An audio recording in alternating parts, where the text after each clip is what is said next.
नमस्कार दोस्तों, जय श्री महाकाल। तो दोस्तों आज के इस वीडियो में हम स्टार्ट करते हैं क्लास 9th का सबसे सिंपल चैप्टर, या यूं कहें कि जियोमेट्री की जहां से स्टार्टिंग होती है उस चैप्टर का हमारा नाम है लाइंस एंड एंगल। कौन से चैप्टर की बात कर रहे हैं भैया हम? लाइंस और एंगल। दोस्तों कहने को तो जियोमेट्री जो होती है ना, थोड़ी सी बच्चों को टफ जरूर लगती है, लेकिन मैं हमेशा कहता हूं कि जियोमेट्री का एक सिंपल सा रूल है, जिसके कॉन्सेप्ट क्लियर उसके क्वेश्चन क्लियर। ये रूल ध्यान रखना, जिसके कॉन्सेप्ट क्लियर उसके क्वेश्चन क्लियर। इसका मतलब अगर आपके कॉन्सेप्ट अगर क्लियर हो गए तो फिर आपके सामने जियोमेट्री का चाहे कोई सा भी क्वेश्चन आ सकता है, आप उस क्वेश्चन को सॉल्व जरूर कर सकते हैं। तो आइए देखते हैं हमारा जो लाइंस और एंगल जो चैप्टर है इसका बेसिक क्या है, इसके मेन जो कॉन्सेप्ट है वो क्या है, ताकि फिर हम उसके जो क्वेश्चन है उस पर हम चलते हैं। तो सबसे पहले हम बात करते हैं कि हम चैप्टर का मीनिंग समझते हैं। हमें ध्यान है कि भैया लाइंस और एंगल की बात हो रही है, इसका मतलब लाइंस मतलब क्या? तो हमें ध्यान है कि भैया जो पॉइंट्स होते हैं, पॉइंट से मिलकर के क्या बनती है, हमारे पास लाइन बनती है। मतलब सपोज करो कि अगर जब यहाँ पर लाखों करोड़ों जब पॉइंट्स होंगे, उन पॉइंट्स को जब आपस में क्या कर दिया जाएगा, मिला दिया जाएगा, तो वहां पर जो की है आपकी लाइन बन जाएगी। क्या बन जाएगी? वहां पर लाइन। और हमेशा जो लाइन होती है वो इंफिनिटी ट्रेवल करती है, मतलब बोथ साइड जो लाइन होती है वो इंफिनिटी ट्रेवल करती है। ये आपने 5th चैप्टर में जरूर पढ़ा होगा यूक्लिड वाले कॉन्सेप्ट में। तो आपको ध्यान है कि इसका मतलब हम दोनों साइड क्या लगाते हैं भैया? एरो लगाते हैं। मतलब ये इंफिनिटी बोथ साइड क्या करती है? ट्रेवल करती है, और इसी को हम क्या कॉल करते हैं? लाइन। लाइन मतलब हमारे स्ट्रेट जो भी पॉइंट जमे हुए हैं उनको आपने क्या कर दिया है? मिला दिया है। इसको हम क्या कॉल कर रहे हैं? लाइन। तो लाइन को बहुत ज्यादा समझ हम बचपन से पढ़ते आ रहे हैं, लेकिन इसी लाइन से रिलेटेड अगर मैं आपसे कह दूं कि भैया दो लाइन आपस में कहीं पर क्या कर रही है? क्रॉस कर रही है। सोच लो कि यहां पर क्या कर रही है? क्रॉस कर रही है। तो दो लाइन के बीच में जो एंगुलर डिस्प्लेसमेंट होता है, इसी डिस्प्लेसमेंट को हम क्या कॉल करते हैं? एंगल। क्या कॉल करते हैं? एंगल। इसका मतलब दो लाइन के इंटरसेक्शन पॉइंट पर उनके बीच का जो डिस्प्लेसमेंट होता है, जिसको हम एंगुलर डिस्प्लेसमेंट बोलते हैं, और इसी एंगुलर डिस्प्लेसमेंट को हम इसको एंगुलर डिस्प्लेसमेंट क्यों कॉल कर रहे हैं? यहां पर क्या क्रिएट हो रहा है? एंगल।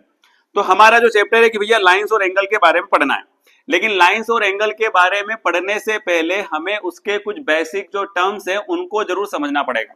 उनके जो बेसिक कॉन्सेप्ट है वो जरूर समझना पड़ेंगे, तब जाकर के जब हम 6.1 वाली एक्सरसाइज करेंगे हम उसको अच्छे से सोल्व कर पाएंगे। तो आइए सबसे पहले कुछ बेसिक टर्म्स हम उठाते हैं। हमारा जो फर्स्ट टॉपिक है भैया वो है एक्यूट एंगल। हम बचपन से पढ़ते आ रहे हैं। एक्यूट माने क्या? एक्यूट माने क्या? इस टाइप का एंगल, यहां मैं सपोज कर रहा हूं थीटा है। थीटा बोले तो एंगल, आप इसको ए बी सी कुछ भी सपोज कर सकते हो, लेकिन हम जनरली जो एंगल होता है उसको ग्रीक वर्ड थीटा से डिनोट करते हैं। क्या बोलते हैं भैया इसको? थीटा। क्या पढ़ते हैं इसको अपन? थीटा। इस थीटा को हम एंगल कॉल करने वाले हैं। जब हमारा जो एंगल है वो लेस देन 90 डिग्री होता है, हम सभी को ध्यान है 90 डिग्री हम डी से बचपन से मेजर करते हुए आ रहे हैं। तो जब थीटा हमारा लेस देन 90 डिग्री होता है, किस प्रकार से? सपोज करो कि हमारे पास एक लाइन ये है, ये हमारी हॉरिजॉन्टल लाइन है, और एक और हम लाइन सपोज कर लेते हैं।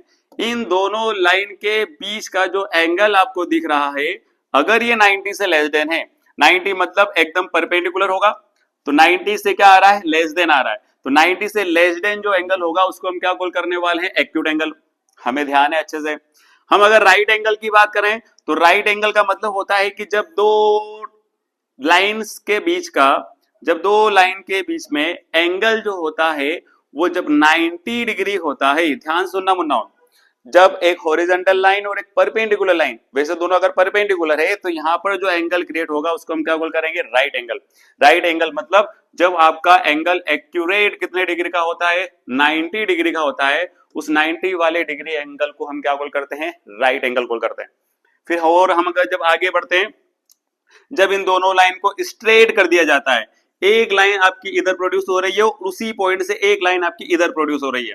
अगर आप इसको देखोगे तो ये भी इंफिनिटी जा रही, ये भी इंफिनिटी जा रही, लेकिन इनका स्टार्टिंग पॉइंट कहां था? यहां पर ओ पर था। अगर हम देखें तो इस वाली लाइन और इस वाली लाइन, सपोज करो कि ये ओ ए है और ये क्या अपने पास ओ बी, इनके बीच का जो एंगल होगा इसको हम क्या कॉल करेंगे? तो ये तो एकदम स्ट्रेट हो गया, एकदम स्ट्रेट लाइन हो गई, इसीलिए हम इसको क्या कॉल कर रहे हैं? Straight angle. Straight angle Munna हमेशा कितने डिग्री का होता है? 180 डिग्री का होता है। कितने डिग्री का होता है मुन्ना? हमेशा 180 डिग्री का होता है। तो जब भी दो लाइंस के बीच में जब एंगल 180 डिग्री होगा मतलब कि वो स्ट्रेट लाइन है। कौन सी लाइन है वो भैया? स्ट्रेट लाइन है। ऐसा एक क्वेश्चन प्रूफ करने को आएगा भी सही, ध्यान रखना। अगर उनके बीच का एंगल कितना हो गया 180 डिग्री, इसका मतलब वो स्ट्रेट एंगल है। फिर हम थोड़ा सा और आगे बढ़ते हैं, हमारे पास एक और एंगल आता है जिसको हम कॉल करते हैं ऑब्ट्यूस एंगल। ऑब्ट्यूस एंगल जो होता है मुन्ना वो हमेशा 90 डिग्री से ग्रेटर देन होता है। इसका मतलब जो एंगल 90 डिग्री से ग्रेटर देन है, ऐसे एंगल को हम क्या कॉल करते हैं? ऑब्ट्यूस एंगल, ठीक है ना, अधिक कोण। इसका मतलब होता है कि आपके पास अगर कोई दो लाइन है, एक लाइन ये है और एक लाइन ये है, यहां पर तो जो आपका एंगल है वो कितना बन गया है 90, तो भैया ये तो राइट एंगल हो गया। लेकिन मैं बात कर रहा हूं कि अगर 90 से ग्रेटर देन हो, अगर आपका एंगल 90 से ग्रेटर देन हो, मतलब ये वाले एंगल की बात कर रहा हूं। अगर ये एंगल की बात की जाएगी, इस वाले एंगल की, तो जो ये एंगल होगा इस एंगल को क्या कॉल करेंगे अपन? Obtuse angle. क्या कॉल करने वाले हैं? Obtuse angle. इसका मतलब वो 90 से तो ग्रेटर देन है, जो भी होगा, जो भी थीटा होगा वो 90 से ग्रेटर, मतलब 110, 120 इस टाइप के एंगल। हम और आगे बढ़ते हैं, हमारे पास एक एंगल आता है रिफ्लेक्स एंगल। मैक्सिमम बच्चे जो है ना रिफ्लेक्स एंगल वाला क्वेश्चन भी आता है, और जब रिफ्लेक्स एंगल वाले क्वेश्चन आते हैं तो वहां पर रिफ्लेक्स एंगल निकालने में कंफ्यूज हो जाते हैं। हमें कंफ्यूज नहीं होना है, हमें ध्यान से सुनना है मैं जो आपको बता रहा हूं। ये ध्यान रखना है कि हमारी जो एक लाइन है वो तो ये रही, इसको हमने सपोज कर लिया भैया OA हो गया, ठीक है, ये OA हो गया। अगर मैं एक और लाइन सपोज करता हूं यहां पर, जो कि कायदे से 90 से तो लेस देन भी नहीं है, 90 भी नहीं है, 90 से ग्रेटर देन भी नहीं है, 180 भी नहीं है, जब इससे भी ग्रेटर देन कोई एंगल होता है, इसका मतलब हम ऐसा कह सकते हैं कि जब 180 डिग्री से भी ग्रेटर एंगल होता है, 180 डिग्री से भी देखो इसका एंगल मेजर करोगे तो 180 डिग्री से भी क्या आ रहा है? ज्यादा आ रहा है। तो अगर ये OA है और इसको हम क्या सपोज कर लेते हैं? OB सपोज कर लेते हैं। उस कंडीशन में जो 180 डिग्री से ग्रेटर देन होता है, मैं कह सकता हूं कि जो थीटा होता है वो 180 डिग्री से यदि ग्रेटर देन हुआ, ध्यान सुनना, रिफ्लेक्स एंगल मतलब क्या होता है? जो एंगल 180 डिग्री से ज्यादा होता है उस एंगल को हम क्या कॉल करते हैं? Reflex angle. अच्छा, ये रिफ्लेक्स किसका है? अगर मैं यहाँ पे देखूं तो AOB, ये जो एंगल आपको दिख रहा है ये 180 से कम है, और 180 से कम होने के कारण अगर हमसे कोई कहे कि भैया AOB का रिफ्लेक्स फाइंड करो, तो हम क्या करेंगे? हम जब यहां लिखेंगे कि भैया रिफ्लेक्स ऑफ एंगल AOB, इसका मतलब मैं उसको 360 में से क्या करने वाला हूं? माइनस। इसका मतलब ये हुआ कि रिफ्लेक्स ऑफ AOB ये रहा, इसका रिफ्लेक्स मतलब ये वाला एंगल। हमें अच्छे से पता है कि जो राउंड एंगल होता है अगर उसको पूरा घुमा दिया जाए, मतलब पूरा एक सर्कुलर राउंड कंप्लीट हो जाता है। ध्यान सुनना मैं जो बोल रहा हूं, जब हम एक लाइन पर पूरा एक सर्कुलर राउंड कंप्लीट कर लेते हैं, वहां जो एंगल होता है वो होता है आपका 360 डिग्री। कितना होता है? 360। तो देखो यहां पर, यहां से यदि यहां पर आप घूम करके जाओगे तो पूरा 360 होने वाला है, लेकिन मैं AOB को क्या कर रहा हूं? हटा रहा हूं, इसलिए जो एंगल मेरे पास बचेगा ये रिफ्लेक्स ऑफ AOB होगा। इसीलिए इस एंगल को हम क्या कॉल कर रहे हैं? Reflex angle. क्या कॉल कर रहे हैं? रिफ्लेक्स मतलब 180 से greater than angle, reflex angle होगा। फिर हम बात करते हैं, अब एंगल के टाइप्स में तो नहीं है, लेकिन एक एंगल्स की दो सिंपल सी प्रॉपर्टी हमें ध्यान रखना है। क्या ध्यान रखना है? सबसे पहले हमें ध्यान रखना है कॉम्प्लीमेंट्री एंगल मींस क्या होता है।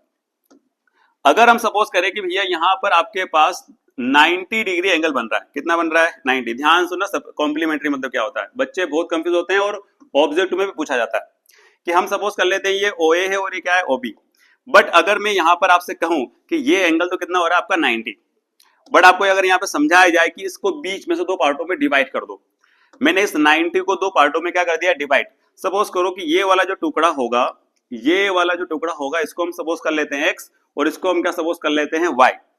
अब यहां ध्यान सुनना, जब दो एडजेंट एंगल का सम, ध्यान सुनना है, जब दो एडजेंट एंगल मतलब जो एक ही जिनकी एक लाइन क्या है? कॉमन है, तो जब दो एडजेंट एंगल का सम मतलब X और Y का सम 90 डिग्री हो जाता है, ऐसे दोनों एंगल को हम क्या कॉल करते हैं भैया? Complementary angle. समझ में आया कि भैया जब दो एडजेंट एंगल मतलब एक ही लाइन पर बने हुए एंगल का सम यदि 90 डिग्री हो जाता है, ऐसे एंगल्स को हम क्या कॉल करते हैं भैया? Complementary angle. मतलब जब भी दो एंगल का सम 90 हुआ, मतलब वो दोनों एक दूसरे के कॉम्प्लीमेंट्री एंगल हो गए। कौन से एंगल हो गए भैया? Complementary angle. इसी प्रकार जब हम सप्लीमेंट्री एंगल की बात करते हैं, अगर हम यहां देखें कि भैया हमारे पास एक स्ट्रेट लाइन है और इस स्ट्रेट लाइन पर अगर कोई एक अनदर रे, अगर हम सपोज करें कि यहां पर एक अनदर रे हमारे पास, सपोज करो कि इसका बेसिक पॉइंट है, मतलब इसका ओरिजिन पॉइंट है, सपोज करो ये O है, इसको मैं सपोज कर लेता हूं OA है और ये क्या अपने पास OB है, ठीक है। अगर हम यहां देखें कि भैया इस स्ट्रेट लाइन पर एक अनदर रे, मैं सपोज कर लेता हूं ये OC है, ये लाइन अगर इस 180 डिग्री एंगल को दो पार्टों में डिवाइड कर रही है, सपोज करो ये x और ये क्या है y, अब इन दोनों एडजेंट एंगल मतलब x और y का, अगर मैं x और y का सम करूंगा, ध्यान सुनना, जब मैं इस x और y का क्या करने वाला हूं सम, तो इसका जो सम है वो कितना होने वाला है 180 डिग्री। इसका मतलब ये हुआ कि जब दो एडजेंट एंगल का सम 180 डिग्री होता है, कितना होता है 180 डिग्री, इस टाइप के दो एंगल को हम क्या बोल करते हैं सप्लीमेंट्री एंगल। मतलब सप्लीमेंट्री एंगल अगर आपसे कोई कहे तो उसका सम कितना होता है 180 डिग्री, और अगर आपसे कोई कॉम्प्लीमेंट्री एंगल की बात करे तो मतलब उसका सम कितना होता है 90 डिग्री।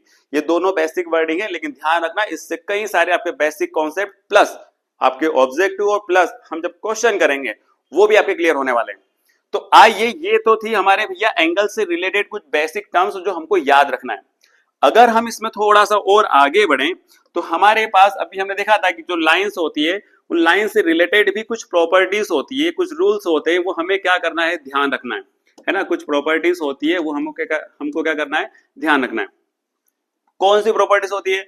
तो सिंपल सा है कि जब दो लाइन पैरेलल, अच्छा पैरेलल लाइन के बारे में पता है, परपेंडिकुलर लाइन के बारे में पता है, हमें पता है कि जो दो पैरेलल लाइन होती है, अच्छा मैं यही बता देता हूं कि जो दो पैरेलल लाइन होती है वे कभी भी आपस में इंटरसेक्ट तो नहीं करती है ना। दो पैरेलल लाइंस कभी भी आपस में इंटरसेक्ट नहीं करती है। सपोज करो कि ये आपके पास टू लाइंस है और ये क्या कर रही है इंफिनिटी प्रोड्यूस हो रही है, लेकिन कभी भी आपस में इंटरसेक्ट नहीं करेगी, कट नहीं करेगी। इस लाइन को हम क्या कॉल करते हैं पैरेलल लाइन। दूसरा, अगर हम परपेंडिकुलर लाइन की बात कर रहे हैं, परपेंडिकुलर लाइन का मतलब क्या होता है? ऐसी लाइंस जो कि अपने बीच में 90 डिग्री का एंगल बना रही हो। जैसे कि सपोज करो एक लाइन ये है और एक लाइन ये है, इन दोनों के बीच का अगर आप एंगल मेजर करोगे, इन दोनों के बीच का आप एंगल मेजर करोगे तो कितना आने वाला है 90। इस प्रकार की लाइन को अपन क्या बोल करते हैं परपेंडिकुलर लाइन। हमें ध्यान आ गया कि भैया पैरेलल और परपेंडिकुलर लाइन क्या होती है। लेकिन हम जब पैरेलल लाइंस की प्रॉपर्टीज के बारे में पढ़ते हैं, हमें ध्यान रखना है अगर दो लाइन पैरेलल है, if two line are parallel, if two lines are parallel, अगर दो लाइन पैरेलल है तो उनके कुछ बेसिक टर्म्स होंगे, उनकी कुछ बेसिक कंडीशंस होगी, वो जब फॉलो होगी तभी हम कह सकते हैं कि वो पैरेलल लाइन है। तो आइए कुछ इससे रिलेटेड हम कुछ टॉपिक क्लियर करते हैं। हमें ध्यान है कि भैया दो लाइन पैरेलल है। सपोज करो कि यहां पर एक लाइन आपके पास ये रही, ध्यान सुनना है, ये अगर कौन सा समझ गया तो लगभग आपके मैक्सिमम क्वेश्चन कंप्लीट हो गए। ये दो लाइंस पैरेलल हो गई, मैं इसको नाम दे देता हूं ए बी, इसको क्या नाम दे दिया अपन ने ए बी, और इसको अपन ने नाम दे दिया है भैया सी डी।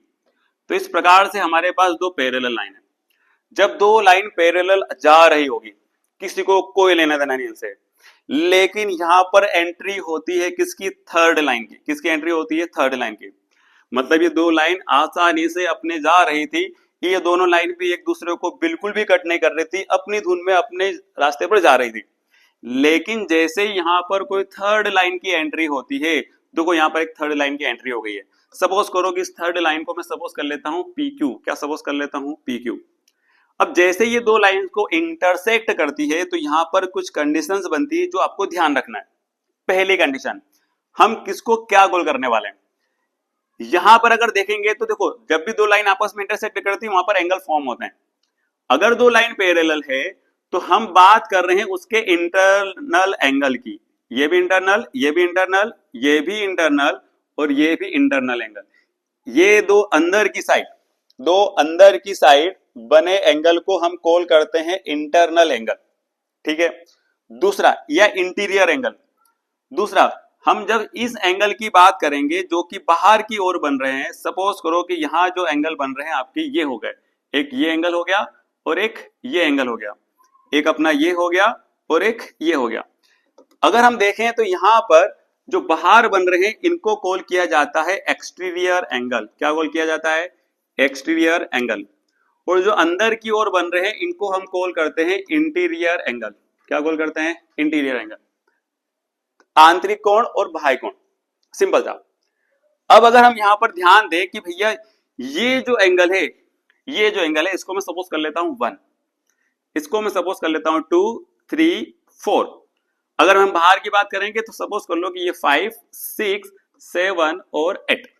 अब ध्यान सुनना, मैं आपको जो जो समझा रहा हूं। जब इंटीरियर एंगल कौन कौन से और किस प्रकार से इक्वल होते हैं, अगर जब आप प्रैक्टिकली इसको मेजर करोगे तो जो एंगल यहां आएगा वही एंगल आपका 4 भी होगा। मतलब अगर इस लाइन को आप इस प्रकार से ना कट करते हो, अगर ऐसे भी कट करते, कैसे भी कट करते, जब आप इसको पूरी दोनों लाइन पर घुमा दोगे तो यहां पर जो इंटीरियर एंगल बन रहे हैं वो कौन कौन से इक्वल होंगे? तो 1 और 4 इक्वल होंगे। 1 2 को छोड़ करके 4 इक्वल हो रहा है, 3 को छोड़ करके 2 और 3 भी कैसे हो रहे हैं? इक्वल। यहां पर ध्यान सुनना, मैं जो वर्डिंग यूज करने वाला हूं, पहली वर्डिंग हम बात कर रहे हैं अल्टरनेट, हम बात कर रहे हैं अल्टरनेट इंटीरियर एंगल। ये सारी प्रॉपर्टीज हम यूज करने वाले हैं क्वेश्चंस में, एक बार अच्छे से समझ लेना। अल्टरनेट इंटीरियर एंगल, इसका मतलब 1 और 4, एंगल 1 और 4 कैसे होंगे? इक्वल। एंगल 2 और 3 कैसे होंगे? इक्वल। एंगल 2 और 3 कैसे होंगे? इक्वल। इसको हम कॉल करेंगे AIA, अल्टरनेट इंटीरियर एंगल। मतलब जब दो लाइन पैरेलल होती है, थर्ड लाइन उसको इंटरसेक्ट कर रही होती है, तो उस कंडीशन में अल्टरनेट इंटीरियर एंगल कैसे होते हैं? इक्वल। 1 4 के इक्वल होगा, 2 3 के इक्वल होगा। हम इसी प्रकार अगर बात कर रहे हैं एक्सटीरियर एंगल की, तो अल्टरनेट एक्सटीरियर एंगल भी इक्वल होते हैं। जैसे कि ध्यान सुनना, 7 5 के इक्वल होगा और 6 8 के इक्वल होगा। तो हम इसको अल्टरनेट, हम इसको कॉल करने वाले हैं अल्टरनेट एक्सटीरियर एंगल। क्या कॉल करने वाले हैं? Alternate exterior angle. इसका मतलब अगर इस क्वेश्चन में अगर देखें तो 7 और 5, एंगल 7 और 5 इक्वल होगा, और एंगल 6 और 8 भी कैसा होगा? इक्वल। एंगल 6 और 8 भी कैसा होगा? इक्वल। ये हो गया आपके अल्टरनेट एक्सटीरियर एंगल। हम इसमें एक और वर्डिंग अगर यूज करें तो यहां पर एक सिंपल सी वर्डिंग और आने वाली है, जिसको हम कॉल करते हैं करस्पॉन्डिंग एंगल। क्या कॉल करते हैं भैया? Corresponding angle. करस्पॉन्डिंग एंगल, समांतर कोण। जरा ध्यान सुनना, मैं कौन कौन से एंगल की बात कर रहा हूं। करस्पॉन्डिंग का मतलब होता है जिस प्रकार से नीचे वाला एंगल बना है ठीक उसी प्रकार से ऊपर वाला। ध्यान सुनना, ये जो 4 है ये करस्पॉन्डिंग किसके? 8 के। तो मतलब 4 और 8 इक्वल होने वाला है। एंगल 4 और एंगल 8 कैसा होने वाला है? इक्वल। उसी प्रकार 5 और 2 भी कैसा होने वाला है? इक्वल। 2 और 5 भी कैसा होने वाला है? इक्वल। मतलब एंगल 5 और एंगल 2 इक्वल होंगे। एंगल 4 और 8 कैसे होंगे? इक्वल होंगे। इसी प्रकार 3 और 7 भी कैसे होंगे? इक्वल। 3 और 7 भी कैसे होंगे? इक्वल। और वही 1 और 6 भी कैसे होंगे? इक्वल। एंगल 1 और 6 भी कैसे होंगे? इक्वल है। मतलब यहां पर अगर हम बात करें तो हमें सिर्फ 3 चीजें ध्यान रखना है कि भैया अल्टरनेट इंटीरियर एंगल्स कैसे होते हैं? इक्वल। अल्टरनेट एक्सटीरियर एंगल भी कैसे होते हैं? इक्वल। और अगर हम करस्पॉन्डिंग एंगल्स की बात करें तो वो भी कैसे होते हैं? इक्वल। अगर आप ये सारे कॉन्सेप्ट अपने दिमाग में ध्यान रखते हैं कि कितने प्रकार के एंगल्स होते हैं, और जब दो लाइन पैरेलल होती है तो जब थर्ड लाइन उसको इंटरसेक्ट करती है तो किस प्रकार से अल्टरनेट इंटीरियर, अल्टरनेट एक्सटीरियर और करस्पॉन्डिंग एंगल्स इक्वल होते हैं, अगर आपके ये कॉन्सेप्ट क्लियर है तो हम 6.1 जो एक्सरसाइज है उसको हम स्टार्ट कर सकते हैं। आप जब इस चैप्टर की स्टार्टिंग में देखोगे तो आपको जितने भी हमने पॉइंट्स देखे हैं, जितने भी टाइप्स के हमने एंगल देखे हैं, ये सभी एंगल्स के टाइप्स और साथ में इसका बेसिक भी आपको दिख जाएगा। हमें ध्यान रखना है, अच्छा एक और चीज, हमें एक और चीज ध्यान रखना है कि जब दो लाइंस आपस में इंटरसेक्ट होती है, ये भी इंपॉर्टेंट है, ध्यान रखना। जब टू लाइंस क्या करती है? आपस में इंटरसेक्ट करती है, तो जिस एंगल की मैं बात कर रहा हूं उनको कहा जाता है वर्टिकली अपोजिट एंगल। क्या कहा जाता है? वर्टिकली अपोजिट एंगल भी कैसे होते हैं? इक्वल। सर ये वर्टिकली अपोजिट एंगल्स किस टाइप से होते हैं, वो कैसे होते हैं, जरा बताइए। देखते हैं भैया, ध्यान सुनना। जब दो लाइन आपस में इंटरसेक्ट करती हो किसी भी एंगल्स पर, हम बात ये नहीं कर रहे कौन से एंगल पर। मान लो सपोज करो कि हमारे पास ए बी है, ये क्या है? A B. और ये क्या है अपने पास? C D. ये हो गया सी डी। ये पॉइंट ओ पर इंटरसेक्ट कर रहे हैं, एक दूसरे को कट कर रहे हैं। यहां पर वर्टिकल अपोजिट मतलब क्या होगा? ये आपका वर्टिक्स है, इसको क्या कहा जाता है? वर्टिक्स। इसको क्या कहा जाता है, वर्टिक्स। इस वर्टिक्स के अपोजिट मतलब ये वाला जो एंगल है इसके जस्ट अपोजिट एंगल मतलब ये वाला हुआ। ध्यान सुनना है मैं क्या बोल रहा हूं। जब इसको अगर हम क्या कॉल करते हैं, वर्टिक्स, इस वर्टिक्स के अपोजिट मतलब ये वाला जो एंगल है इस वाले एंगल के क्या होगा, इक्वल। इन दोनों एंगल को कहा जाता है वर्टिकली अपोजिट एंगल। मतलब इसको अगर मैं 1 और इसको अगर 2 सपोज कर लूं तो एंगल जो 1 होगा वो एंगल 2 के इक्वल होगा क्योंकि वर्टिकल अपोजिट एंगल है। तो सर अगर ये दोनों आपस में इक्वल हुए तो क्या आपस में ये दोनों भी इक्वल होंगे, बिल्कुल इक्वल होंगे। अगर मैं इसको 3 और इसको क्या सपोज कर लेता हूं 4, इसका मतलब ये 3 और एंगल 4 भी कैसे होने वाले हैं, इक्वल। इन दोनों एंगल को कहा जाता है वर्टिकल अपोजिट एंगल, VOA। ध्यान रखना है ना, वर्टिकल अपोजिट एंगल मतलब एक ही वर्टिक्स के दोनों साइड, ये इसके जस्ट अपोजिट ये है इसलिए इसको वर्टिकली अपोजिट, इसके जस्ट अपोजिट ये वाला एंगल है इसको इसलिए कहा जा रहा है वर्टिकल अपोजिट एंगल। कैसे होते हैं भैया, इक्वल। हमें ये भी ध्यान रखना है। हम अगर इतना सब कुछ ध्यान रखते हैं और अगर हम चलते हैं हमारे चैप्टर्स पर तो हमें ध्यान आएगा कि हमारी जो एक्सरसाइज 6.1 है वो इतनी सिंपल है कि हमारे कॉन्सेप्ट तो क्लियर हो गए। अब बस हमें सिर्फ क्या करना है, क्वेश्चन करने की बारी है। तो ले देकर के हमारी जो 6 पॉइंट एक्सरसाइज है उसमें ले देकर के सिर्फ 6 क्वेश्चन है। हम पहले क्वेश्चन पे चल रहे हैं। पहला क्वेश्चन हमारे पास है कि line AB and CD intersect at O, जैसा जैसा कहा जाए वैसा वैसा डायग्राम बना रहेगा या फिर आपको बनाना है। डायग्राम मस्ट इंपोर्टेंट है भैया, जितना अच्छे से आप डायग्राम करोगे उतना अच्छे से आपको चैप्टर समझ में आएगा। तो हम बात कर रहे हैं line AB and CD intersect at O। ये रही आपकी AB, कौन है मुन्ना, AB। ये रही आपकी CD, ये दोनों इंटरसेक्ट कर रहे हैं कहां पर, O पर इंटरसेक्ट कर रहे हैं, ठीक है सर। इफ AOC और BOE, अब इन जैसा जैसा उसने कहा है वैसा वैसा हम क्वेश्चन में भी क्या कर लेते हैं, बना लेते हैं। क्वेश्चन तो हमारा बहुत स्पीड में और जल्दी होने वाला है। हम बात कर रहे हैं एक लाइन AB दे रखी है और एक लाइन दे रखी है CD।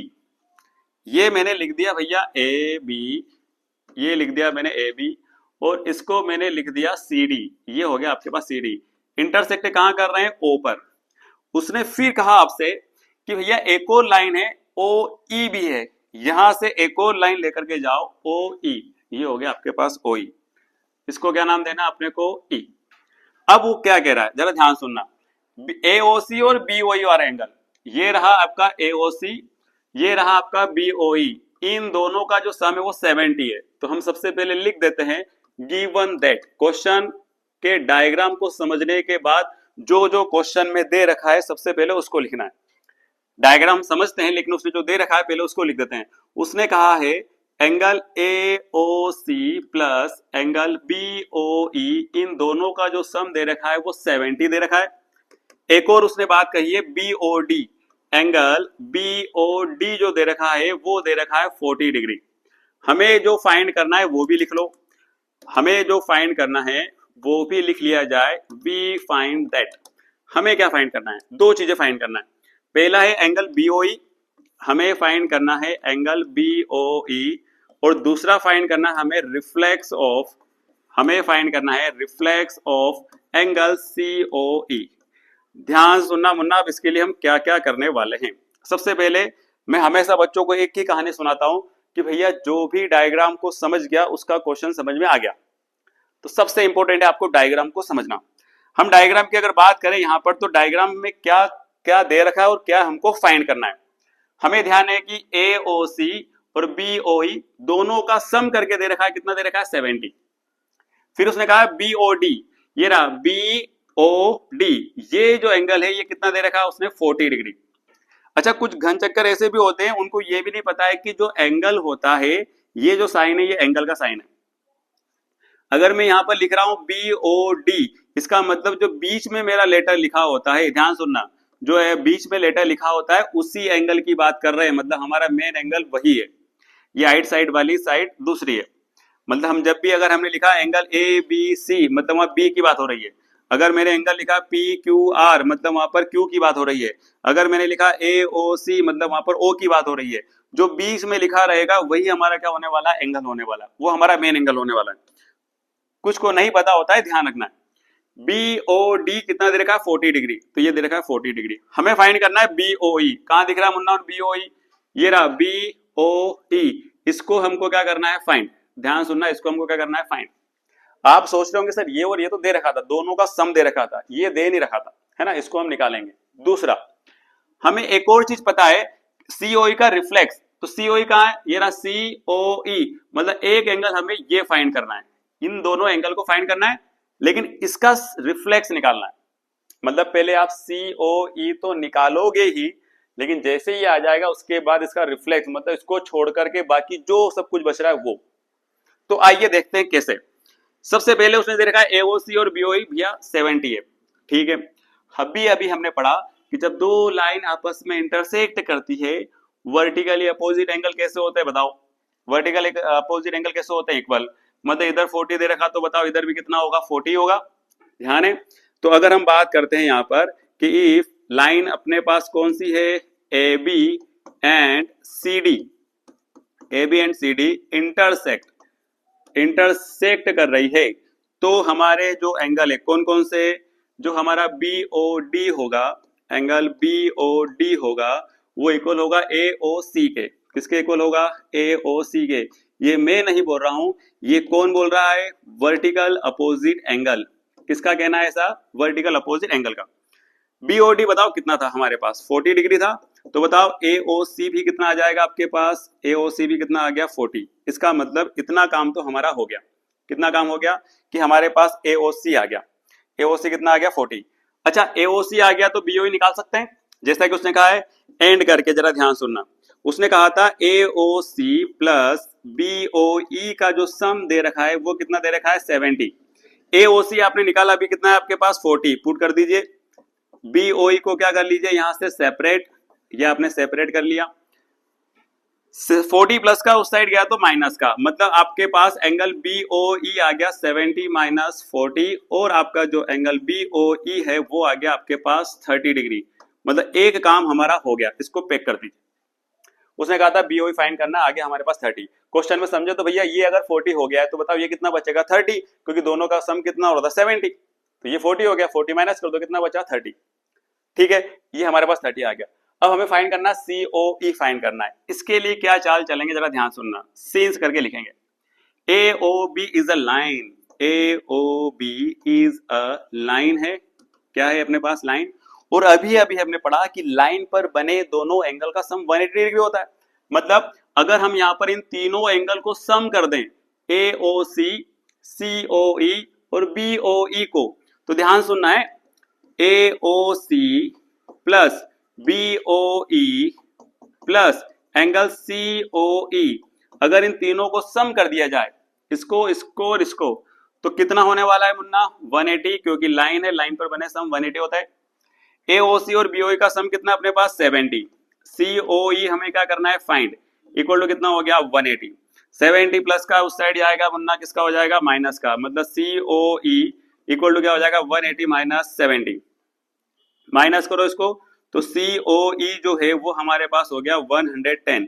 सीओई तो हमारे पास आ गया 110, लेकिन क्या उसने हमें सीओई फाइंड करने का कहा था, नहीं, उसने हमसे कहा था रिफ्लेक्स फाइंड करना है, किसका, सीओई का।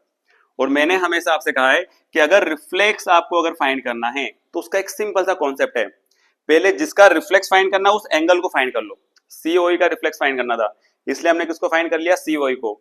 अब जैसे उसने कहा कि रिफ्लेक्स फाइंड करो, मतलब हम इस पूरे एंगल को माइनस कर देंगे, रिफ्लेक्स ऑफ एंगल सीओई, ये अगर हमको फाइंड करना है तो इसके लिए क्या करेंगे, जो हमारा एंगल दे रखा है उसको 360 में से माइनस कर दो।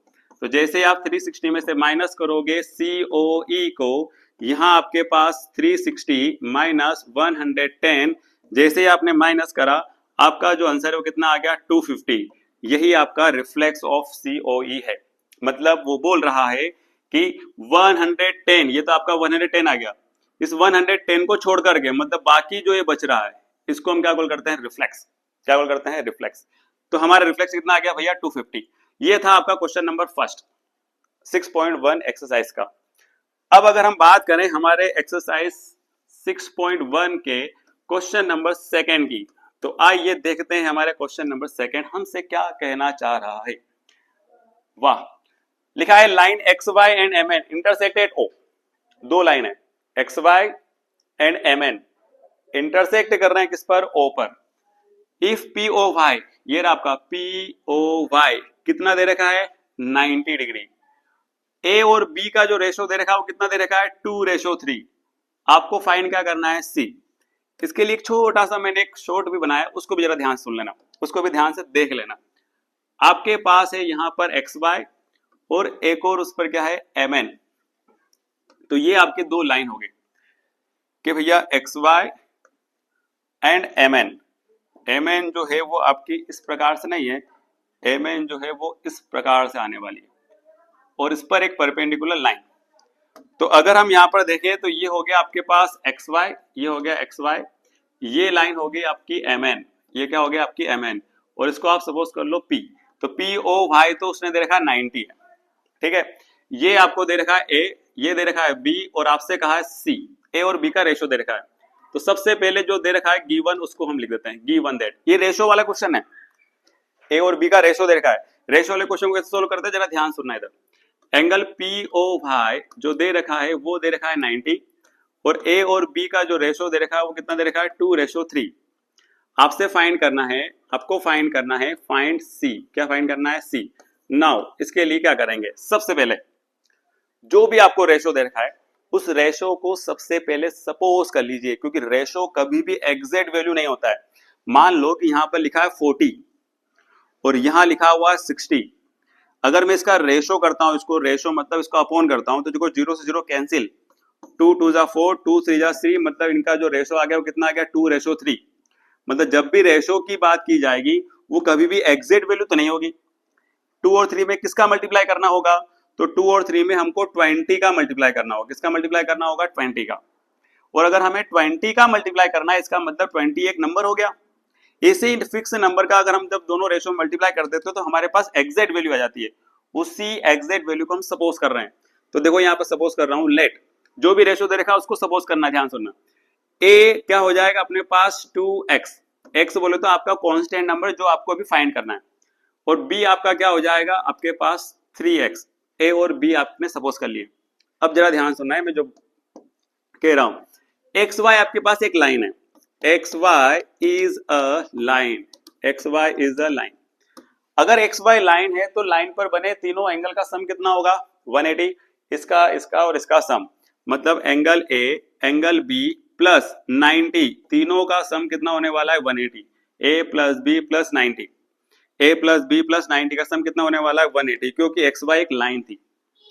ए का वैल्यू कितना है अपने पास 2x, बी की वैल्यू कितनी है अपने पास 3x। ये एग्जैक्ट वैल्यू नहीं है एंगल की ना, एग्जैक्ट वैल्यू अभी हम निकालने वाले हैं। 90 तो लिखा हुआ मुन्ना, 180 लिखा हुआ है। हमें क्या करना है 2 और 3 कितना हो गया भैया 5x। 90 प्लस का उस साइड पहुंचा दो इसको जल्दी से फटाफट।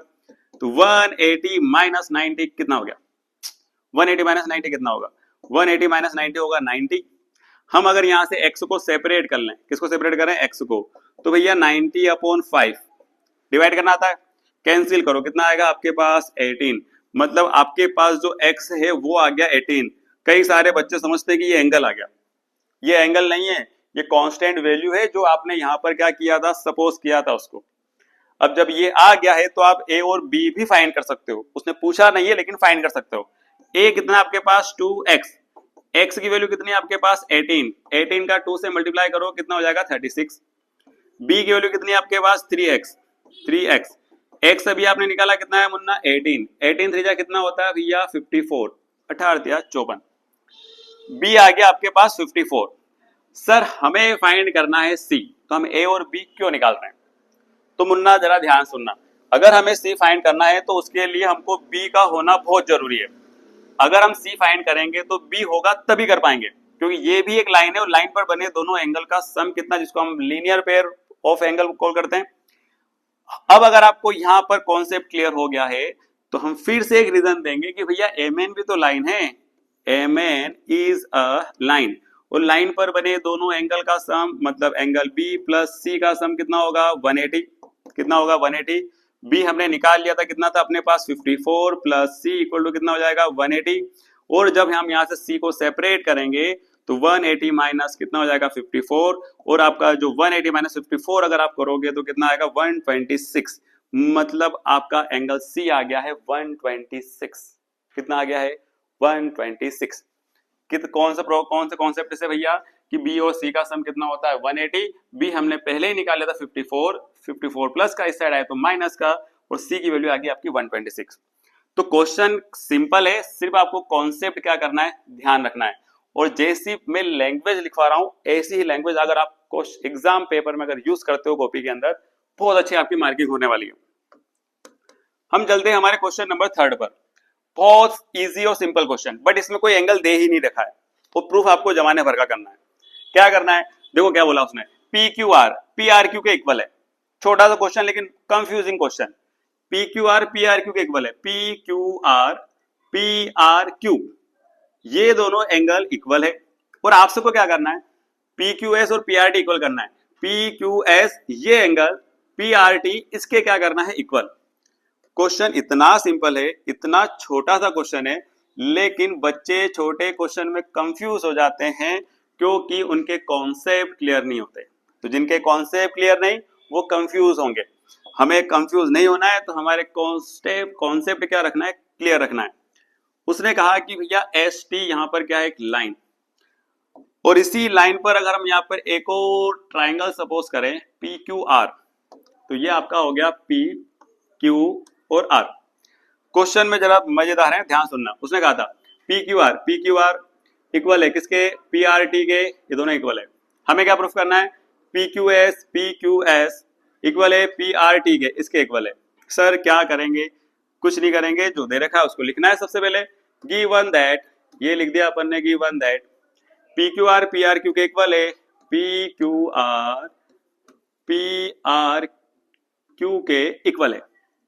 हमें क्या प्रूफ करना है, वी प्रूव दैट हमें प्रूफ करना है angle P Q S equal है किसके, पी आर टी के। समझदारों के लिए भैया छोटा सा एक कॉन्सेप्ट। अभी हमें पता है कि भैया एस आर क्या है, एक लाइन, सिर्फ एस आर को देखना है, अभी टी को उधर भूल जाओ। S R is a line. अच्छा, लाइन पर बने दोनों एंगल का सम कितना होगा, 180 होगा। कितना होगा, 180।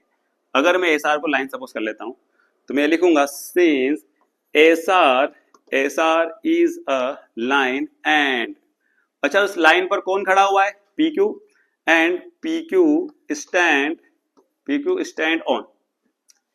एस आर लाइन है और पी क्यू उस पर खड़ी है, तो भैया लीनियर पेयर प्रॉपर्टी से मतलब दोनों का सम 180 होगा। मतलब एंगल पी क्यू आर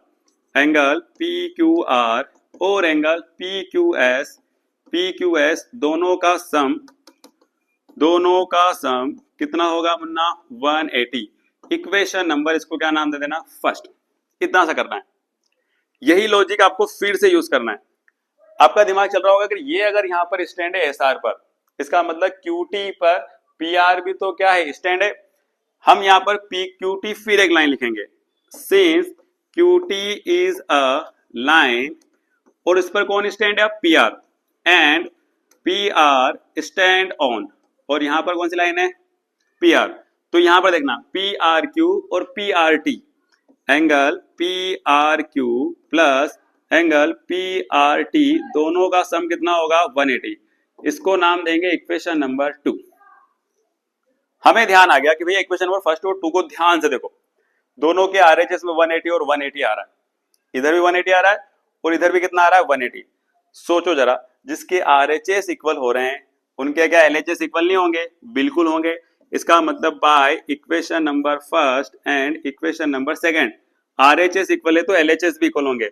मतलब P Q R plus P Q S, ये पूरा एलएचएस इसके क्या होगा, इक्वल। मतलब P R Q plus P R T के क्या होगा, इक्वल। अब जो उसने दे रखा था ना कि पी क्यू आर के इक्वल है, वो ऐसे ही नहीं दे रखा था, उसने बिल्कुल सोच समझ के इक्वल दिया था। जरा ध्यान से देखो, पी क्यू आर किसके इक्वल है, पी आर क्यू के। पी क्यू आर किसके इक्वल है, पी आर क्यू के। इसमें से किसी को एक को हटा सकते हैं, तो मैं पी क्यू आर और अगर ये दोनों इक्वल है तो दोनों को कैंसिल कर दूं यही, या फिर आप एक स्टेप और इसके अंदर बढ़ा सकते हो। जैसे कि मैंने यहां पर लिख दिया P Q R plus P Q S is equal to, P R Q को हटा दूं, किससे रिप्लेस कर दूं इसको, पी क्यू आर से। तो यहां लिख दिया मैंने P Q R plus P R T. तो भैया पी क्यू आर क्या हो गया, कैंसिल। और जो आपको प्रूफ करना था कि पी क्यू एस इक्वल होता है किसके, पी आर टी के, किसके इक्वल होता है, पी आर टी के।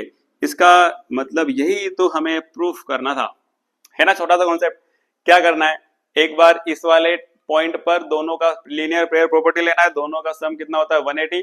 एक बार यहाँ पर लेना है कि दोनों का सम कितना होता है 180। जब दो इक्वेशन आपकी प्रूफ हो जाए तो भैया फर्स्ट और सेकंड से आरएचएस भी क्या कर, एलएचएस भी क्या कर देना इक्वल, फिर पी आर क्यू को रिप्लेस करके पी क्यू आर पुट कर देना, दोनों को कैंसिल करके पी क्यू एस किसके इक्वल हो जाएगा, पी आर टी के। और यही आपको क्या करना था, प्रूव। ये था आपका क्वेश्चन नंबर 3। अब हम चलते हैं हमारे क्वेश्चन नंबर 4 पर। क्वेश्चन नंबर 4 भी बहुत इजी क्वेश्चन होने वाला है मुन्ना, जरा ध्यान सुनना, कितना सिंपल सा क्वेश्चन दे रखा है। दे रखा है x प्लस वाई किसके इक्वल है, w प्लस जेड के। Then prove that A O B is a line. x plus Y equal है किसके, w प्लस जेड के। आपको प्रूफ करना है A O B, A O B is a line, दिख रही है लाइन, लेकिन इसको प्रूफ करना है। और हमें अच्छे से पता है कि जब भी कोई लाइन होती है तो उस पर बना स्ट्रेट एंगल मतलब 180 डिग्री होगा, या उसके जो भी एंगल्स होंगे उन सभी का सम अगर 180 हो गया, मतलब इनका सबका सम अगर 180 हो गया, सबका सम मतलब x प्लस वाई का सम अगर 180 हो गया, इसका मतलब एओबी क्या हो जाएगी, लाइन। तो इसके लिए क्या करेंगे, सबसे पहले जो डायग्राम दे रखा उसको बनाओ, जो डायग्राम दे रखा उसको बनाओ, जो डायग्राम दे रखा उसको बनाओ। ए ओ और इसको क्या नाम है तो आप बी, इसको क्या नाम दिया उसने भैया, सी और डी। तो ये आपका हो जाएगा सी और ये आपका हो गया डी। इधर है एक्स, इधर है वाई, इधर है डब्ल्यू और इधर है जेड। हमें दे रखा था सिर्फ इतना सा कि given that x plus Y equal होगा w प्लस जेड के। और हमसे बोला है उसने कि आपको प्रूफ करना है, आपको शो करना है कि ए ओ बी इज अ क्या है भैया, लाइन। और हमें अच्छे से अभी अभी हमने बेसिक में पढ़ा कि जो लाइन होती है उस पर बने एंगल का सम 180 होता है। कितना होता है, 180। अगर हम ऐसा प्रूफ कर देते हैं तो हमारा काम हो जाएगा। हम यहाँ पे क्या करेंगे, वी नो करके एक छोटी सी प्रॉपर्टी लिखेंगे। हमें पता है कि अगर मैं यहां से बैठ करके पूरा घूमता हूं, अभी अभी मैंने बताया था कि अगर आप यहाँ, आपका सेंटर पॉइंट है, अगर यहां से पूरा घूम जाते हो, इसको हम कॉल करते हैं राउंड एंगल। राउंड एंगल मतलब जहां पर पूरा आपका एक कंप्लीट राउंड हो गया। तो यहां से यहां तक आपका एक पूरा कंप्लीट राउंड हो गया। इस राउंड एंगल का जो सम होगा वो कितना होता है, 360। ध्यान सुना, कितना होता है, 360। यही प्रॉपर्टी हम यहां पर क्या करने वाले हैं, यूज। सपोज करो कि आप यहां से चले थे, यहां से चले एक्स आया, आगे बढ़े वाई आया, आगे बढ़े जेड आया और आगे बढ़े क्या है, डब्ल्यू। इन चारों का अगर हम सम कर देंगे तो कितना हो जाएगा, 360। मतलब x plus y plus z plus डब्ल्यू को अगर हम सम कर दें तो कितना आएगा, 360। और मैं एंगल ले रहा हूं, angle X, angle Y, angle Z, angle W. इन चारों एंगल का सम कितना आ गया हमारे पास, 360, क्योंकि ये राउंड एंगल होता है। x प्लस वाई तो हमारे पास लिखा हुआ है, इसको लिखा रहने दीजिए। z प्लस डब्ल्यू क्या होता है, तो भैया z प्लस डब्ल्यू, ये किससे रिप्लेस हो रहा है, x प्लस वाई से। तो मतलब यहाँ पर z प्लस डब्ल्यू को हटाकर क्या पुट कर सकते हैं हम, angle x plus angle y equal to कितना हो गया, 360। x और x मुन्ना कितना हो गया, 2x, y और y कितना हो गया मुन्ना, 2y इक्वल टू कितना हो गया, 360। 2 अगर हम यहाँ से कॉमन ले लें तो angle x plus angle y equal to कितना हो गया, 360। और जैसे हम 2 मल्टीप्लाई में उधर गया डिवाइड में, तो angle x plus angle y equal to कितना हो गया, 360 अपॉन 2।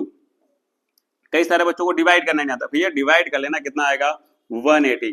मतलब एंगल x प्लस एंगल जो y आ रहा है वो कितना आ रहा है अपने पास, 180। और जब भी दो एंगल का सम 180 डिग्री होगा, उसको हम, उस लाइन को हम क्या कॉल करने वाले हैं, स्ट्रेट लाइन। इसका मतलब हम लिख सकते हैं hence AOB is a line. क्या है भैया, लाइन। क्लियर। ये था आपका क्वेश्चन नंबर 4। अगर हम चलते हैं क्वेश्चन नंबर 5, जो कि हमारा सेकंड लास्ट क्वेश्चन है, उसके बाद हमारे पास 6 है जो कि लास्ट है। तो भैया सेकंड लास्ट हमारा 5 वाला क्वेश्चन देखते हैं, 6.1 एक्सरसाइज का। लिखा है POQ इज द लाइन। देखो, देखते जाओ डायग्राम में, POQ ये रहा, OR स्टैंड, OR इस पे स्टैंड है, परपेंडिकुलर टू PQ ये रहा भैया परपेंडिकुलर टू पी क्यू मतलब 90 बना रहा है, ठीक है। O S another, O S दूसरी एक और कोई सी लाइन है between the ray OP and O R, ठीक है, मान लिया ओपी और ओ आर के बीच में ओ एस दूसरी लाइन है, समझ में आ रहा है। पी क्यू इस लाइन है, इस पर परपेंडिकुलर क्या है ओ आर, और उसने कहा ओ एस दूसरी कोई सी लाइन है जो ओ आर और ओपी के बीच में होते हुए जा रही है। डायग्राम दिख रहा है हमें प्रूफ करना है ये वाली पिक्चर। कौन सी पिक्चर? ये वाली पिक्चर। इसको अगर आपको प्रूफ करना है तो आपका जो कॉन्सेप्ट है उसी को आपको क्या करना है, यूज करना है। क्वेश्चन नंबर 5, डायग्राम हमको अच्छे से समझ में आ गया है, नहीं आए तो अभी एक बार फिर से इसको समझ लेना। इधर लिखा है आपके पास पी क्यू, यहां आपके पास ओ, यहां पर परपेंडिकुलर है कौन, ओ आर, और एक अनदर रे आपके पास जा रही है ओ एस। ये आपके पास ओ आर और ये हो गया आपके पास ओ एस। यहां तो 90 है, ये तो हमें पता है, मन्ना ध्यान सुनना। अब वो क्या बोल रहा है, गिवन दैट, उसने क्या दे रखा है, उसने तो क्वेश्चन में तो कुछ भी नहीं कहा है, सिर्फ एक कहा है कि भैया ये 90 है। कितना है? 90। मतलब हम कह सकते हैं कि आर ओ क्यू कितना है, 90। एक और उसने कहा कि भैया परपेंडिकुलर है ना, ओ आर परपेंडिकुलर है किस पर, पी क्यू पर। ओ आर परपेंडिकुलर है किस पर, पी क्यू पर। इसका मतलब पी ओ आर, इसका मतलब पी ओ आर और Q O R, Q O R दोनों के दोनों कितने हैं, 90 डिग्री के। हमें क्या प्रूफ करना है, वी प्रूफ दैट। हमें क्या प्रूफ करना है, हमें प्रूफ करना है angle R O S, angle R O S half होगा किसका, किसका, क्यू ओ एस का माइनस पी ओ एस। ये हमें प्रूफ करना है, ध्यान सुन लेना। उसने कहा था ओ आर परपेंडिकुलर है किस पर, पी क्यू पर, और हमें ये सब क्या करना है, प्रूफ। हमें ध्यान आया कि भैया परपेंडिकुलर है, इसका मतलब 90 होगा, मतलब ये भी 90 होगा और ये भी कितना होगा, 90। इसी प्रॉपर्टी को हम यूज करते हुए आगे बढ़ेंगे। ध्यान सुनना है क्या बोल रहा है वो, और ध्यान समझना भी है, क्वेश्चन समझने लायक और इंपोर्टेंट क्वेश्चन भी होता है। पी ओ आर हमने इधर लिख दिया है ना, उसने कहा था नाउ क्यू ओ आर हमने इधर भी लिख दिया, दोनों के दोनों 90, हमें कोई प्रॉब्लम नहीं। एक साइड काम करेंगे हम तोड़ने का और एक साइड काम करेंगे हम जोड़ने का। यही टॉपिक यहाँ पे, यही कॉन्सेप्ट ध्यान रखना है। इधर हम काम करेंगे जोड़ने का, इधर काम करेंगे तोड़ने का। कैसे, जरा ध्यान सुनना। इस पी ओ आर को डायग्राम में समझना, पी ओ आर को मैं जोड़ूंगा कैसे, P O S plus R O S. भैया इन दोनों को सम करूंगा तो पी ओ आर बनेगा कि नहीं बनेगा, मतलब इन दोनों छोटे छोटे टुकड़े का सम आ रहा है, मतलब पी ओ एस, मतलब पी ओ आर को मैं क्या लिख सकता हूं, P O S plus R O S. क्या हो जाएगा यहाँ पर, R O S is equal to, कुछ भी नहीं किया, इन दोनों को सम करके लिखा, मतलब वो पी ओ आर की ही बात कर रहा है, ठीक है। फिर हम आगे बढ़ते हैं, क्यू आर को कैसे लिखेंगे, यहां तो दोनों को सम करके लिखा, इधर क्या करेंगे, तोड़ने का काम। कैसे, आर ओ एस चाहिए हमें, हम क्या करेंगे, क्यू ओ आर में से, सॉरी क्यू ओ एस में से अगर मैं माइनस कर दूं आर ओ एस तो क्या बचेगा मेरे पास, 90। समझ में आया, क्यू ओ एस में से, क्यू ओ एस में से आर ओ एस क्या कर दूं, हटा दूं, मतलब इतना सा टुकड़ा अगर मैं हटा दूं तो यही बचेगा, और यही क्या है, क्यू ओ आर है। इसी क्यू आर को मैं कैसे लिख रहा हूं, Q O S minus R O S, क्या लिख रहा हूं इसको मैं, आर ओ एस। सेम बात हो गई, अभी भी इधर कुछ नहीं बिगड़ा है और इधर भी कुछ नहीं बिगड़ा है, हमने सिर्फ कहने का और लिखने का तरीका चेंज कर दिया। अब हमें देखो आरएचएस में बनाते जाओ, क्या क्या शकल बनाना है। आरएचएस में हमें, एलएचएस में हमें क्या चाहिए, सिर्फ आर ओ एस चाहिए। तो देखो आर ओ एस यहाँ पे लिखा हुआ, इसका लिखा रहने दो, ये लिख दिया हमने आर ओ एस। ये माइनस का आर ओ एस इधर आया तो किसका हो जाएगा, प्लस का R O S is equal to Q O S लिखा हुआ है, लिखा रहने दीजिए, पी ओ एस प्लस का उधर गया तो माइनस का P O S, R O S कितना हो गया भैया, 2 R O S is equal to Q O S minus P O S लिखा हुआ है। आपके जो आपको प्रूफ करना है उसकी शकल बनती जा रही है, जरा ध्यान सुनना। 2 मल्टीप्लाई में इसको उधर पहुंचा देते हैं, तो आर ओ एस 2 मल्टीप्लाई में इधर आए तो किसमें हो गया, डिवाइड में, क्या हो जाएगा, QoS माइनस PoS। यही तो मुन्ना आपको प्रूफ करना था। जरा ध्यान सुनो, जो दे रखा है वो हमने लिख दिया, जो हमें प्रूफ करना था वो हमने लिख दिया, और सिर्फ 4 लाइन आ रही है। ये अगर आपने सही कर दिया तो आपका क्वेश्चन खत्म। दोनों इक्वल थे, इसको हमने जोड़ करके लिखा, इसको हमने तोड़ करके लिखा। जब दोनों को इक्वल किया, ROS को उठा के दिला, प्लस का हो गया, ये हो गया माइनस का हो गया। ROS 2 ROS हो गया, ये एज इट इज लिखा हुआ, टू मल्टीप्लाई में डिवाइड में, और यही आपको क्या करना था, प्रूफ करना था। ये था मुन्ना आपका क्वेश्चन नंबर 5। समझ गए। अब हम चलते हैं हमारे लास्ट क्वेश्चन की ओर, जो कि हमारा क्वेश्चन है क्वेश्चन नंबर 6। इसमें मजेदार बात यह है कि इस क्वेश्चन में डायग्राम नहीं दे रखा है, और बच्चे इसलिए इस क्वेश्चन में बहुत ज्यादा कंफ्यूज होते हैं। तो डायग्राम हम बनाएंगे, जैसा जैसा वो कहेगा वैसा वैसा हम करेंगे। उसने कहा XYZ 64 है, XYZ 64 है, कब, and XY is produce two point P, XY is produce two point P। मतलब अगर हम क्वेश्चन नंबर 6 की बात करें और जैसा वो हमें कह रहा है वैसा अगर हम बनाएं, तो उसने कहा XYZ, क्या बोला उसने, X, इसको नाम दे दो Y, और इसको नाम दे दो Z। XYZ जो है वो कितना है, 64 डिग्री। कितना है, 64 डिग्री। फिर उसने कहा कि XY को प्रोड्यूस करो, XY को प्रोड्यूस करा, ये हमने प्रोड्यूस कर दिया, कहां तक, पॉइंट P तक, ये हमने P तक इसको प्रोड्यूस कर दिया। फिर उसने बोला draw a figure from the given information, हमने पहले ही बना दिया भैया डायग्राम। इफ रे YQ bisect the ZYP and find XYQ and reflex of QYP। ध्यान सुनना क्या बोल रहा है, इफ रे YQ बाइसेक्ट ZYP, अब YQ निकालना पड़ेगा, मतलब कि हमें यहां से Y से एक और Q निकालना पड़ेगा। इस प्रकार से हमने यहां पर क्या निकाल लिया, Q। तो ये जो YQ है ये ZYP को बाइसेक्ट कर रहा है मुन्ना। बाइसेक्ट का मतलब होता है ये दोनों एंगल इक्वल होंगे। अगर ये पूरा जितना भी बन रहा होगा उसका हाफ इधर हाफ इधर, इसलिए YQ क्या कर रहा है, ZYP को बाइसेक्ट कर रहा है, ऐसा उसने हमसे कहा था। अगर हम उसने फिर उसने क्या कहा, फाइंड आपको करना है XYQ और QYP का रिफ्लेक्स। XYQ कहां है उसको जरा देख लो, XYQ, ये एंगल आपको क्या करना है, फाइंड। दूसरा QYP,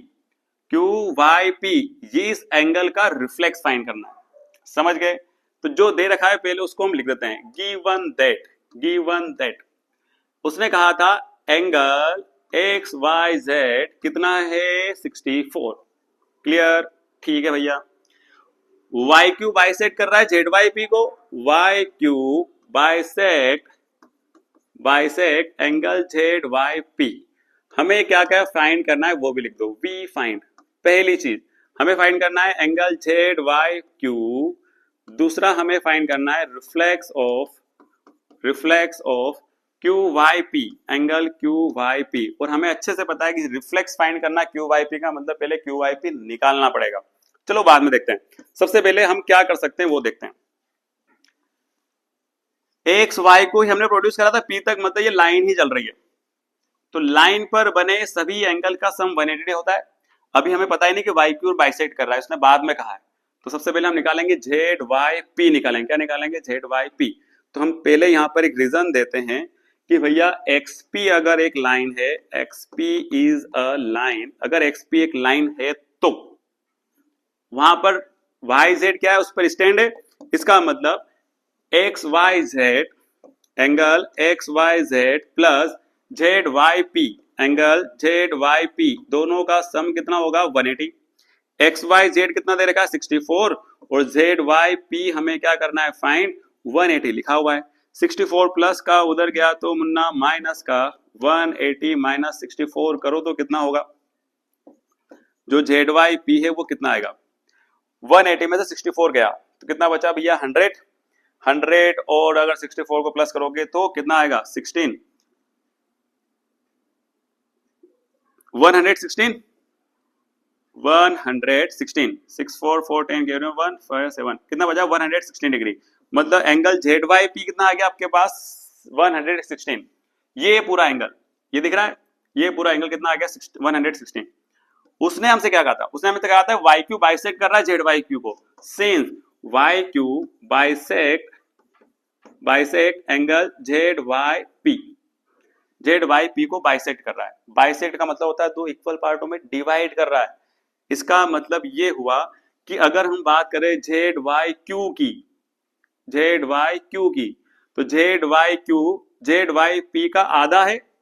तो देखना angle Z Y Q angle Z Y P का आधा होगा। आधा मतलब हाफ।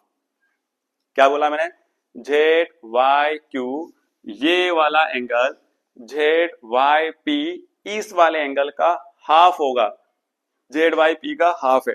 तो हमारे पास क्या आ जाएगा, Z Y Q is equal to 1/2 into 116, और जेड वाई क्यू की बात हो रही है तो 116 का हाफ करो, 116 का हाफ करो, कितना होगा मुन्ना, 58 डिग्री। मतलब जेड वाई क्यू तो आपके पास आ गया 58, कितना हो गया मुन्ना, 58।